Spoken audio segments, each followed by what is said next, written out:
Welcome to St Andrews Park. Board 1 is about the park and the surrounding area. A Royal Commission in the 19th century branded Bristol as the third most unhealthy city in England. There were few public spaces to escape from the grime and air pollution caused by Bristol's factories, which spewed out choking black smoke. But in 1882, the Sanitary Committee to the Bristol Board of Health received an offer to create a park from 22.5 acres of land at a price of £550 per acre from a boot manufacturer named Mr. Derham. This was almost as costly as the price of building land, and so the offer was rejected. However, in 1889, ratepayers in Montpellier petitioned the Board of Health for a park, and eventually the City Council purchased 10.75 acres at £750 per acre. There were complaints that if the council had not dragged its feet, residents would have had a park twice the size. Bootmaker Mr. Derham had acquired a great deal of local land in the 1870s. An 1874 map of Bristol suburbs shows his land included an area of open fields stretching as far as the Muller Orphanages in Ashley Down Road, now the City of Bristol Colleges and Flats.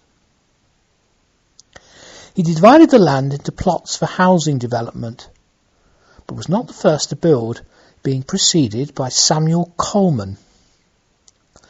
To promote his entrepreneurial activities, Mr. Derham named the area the St Andrews Estate. The first houses were built in North Road and Belmont Road around 1878. But by 1884, when the first Ordnance Survey map was produced, more of the area had been developed and roads such as Effingham were laid out ready for house building to start. By the time the park opened in 1895, many houses around St Andrews Park had been built. In December 1890, work began to clear and then fill in a large quarry that was located adjacent to the Effingham Road Park entrance.